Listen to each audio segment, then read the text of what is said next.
மக்கள் வணக்கம். செப்டம்பர் 17ஆம் தேதி திமுகவின் முப்பெரும் விழா கரூரில் நடந்தது. கரூர் நாயகன் செந்தில் பாலாஜி அவர்கள் அந்த விழாவை நடத்தினார். திமுகவின் மூத்த உறுப்பினர் சிவா அவர்கள் மேடையில் பேசிகிட்டு இருந்தார். யாரை பற்றினா அண்ணாவை பற்றி ரொம்ப புகழ்ந்து பேசிக்கிட்டு இருந்தார். அண்ணா தமிழ் மற்றும் ஆங்கிலம் தான் தமிழ்நாட்டில் இருக்கணும், என்சிசியில் ஹிந்தி இருக்கக்கூடாது, அப்படி வச்சுருந்தீங்கன்னா என்சிசி நான் தமிழ்நாட்டில் இயங்க விட மாட்டேன், அப்படி இப்படின்னு வேதத்தை சொல்லி பேசிக்கிட்டு இருந்தார்.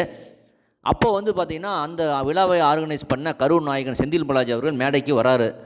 மேடையில் இருந்தவங்க அத்தனை பேரும் அவர் வரான்னு சொல்லி அங்கே திரும்பி பார்க்க உடனே பேச்சை நிறுத்தி சிரிச்சு, சிவா அங்கே என்ன பார்க்குறீங்க, அவர் பாட்டு அவர் வராரு, நீங்கள் பாருங்கப்பா, நீங்கள் உங்கள் வேலையை பாருங்கள் அப்படின்னு சொல்லிட்டு நான் அடிவயத்திலேருந்து பேசிகிட்டு இருக்கேன்னு சொன்ன சிவா அவர்கள் உடனே மேடைக்கு வந்த செந்தில் பாலாஜி பிஏ விட்டுருந்து துண்டை வாங்கிட்டு போய் சிவா தளத்தில் போடும்போது என்ன சொன்னார் தெரியுமா? ஐம் சாரி அப்படின்னு 2 தடவை சொல்கிறாரு. பாவம் மைக்கில் அதுவும் ரெக்கார்ட் ஆகி போச்சு. ஏன்னா திமுக என்றாலே சுயமரியாதை பகுத்தறிவு பற்றி பேசுகிறாங்க. ஆனால் திருச்சி சிவா அந்த நேரத்தில் தன்னுடைய சுயமரியாதையும் தன்மானத்தையும் கண்ட்ரோல் பண்ணிக்கிட்டு ஜூனியரான செந்தில் பாலாஜிக்கிட்ட ஐ எம் சாரிங்கிறாரு. திமுகவில் 30 ஆண்டு காலம் சிவா பயணிக்கிறார். ஆனால் செந்தில் பாலாஜி திமுக 4 வருஷம் தான் ஆகுது.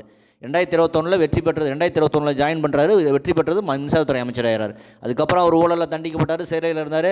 அவர் ஆஸ்பத்திரியில் போய் ஸ்டாலின்லாம் பார்த்தாங்க, சுயமரியாதை தமிழ்நாடு காத்துறாங்க.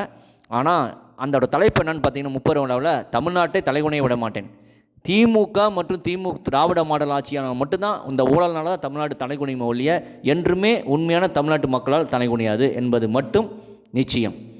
திமுகவின் சுயமரியாதை பகுத்தறிவு எல்லாமே ஊருக்கு தான் உபதேசம். தன்னுடைய கட்சியில் அவர்கள் கண்டிப்பாக கடைபிடிக்க மாட்டார்கள். இதற்கு பல உதாரணங்கள் உள்ளன. ஆகவே 2026 தேர்தலுக்கு பிறகு திமுக தமிழ்நாட்டில் தொடரணுமா வேண்டாமா என்பதை தமிழ்நாட்டு மக்கள் தான் சிந்தித்து வாக்களிக்க வேண்டும்.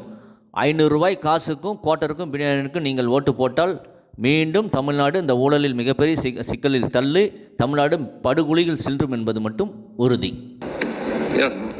யாரா இருந்தா அவர் பாட்டுக்கு வர்றாரு, நீங்க அங்க திரும்புறீங்க. நான் அடி வயிற்றுல இருந்து பேசிக்கிட்டு இருக்கேன்.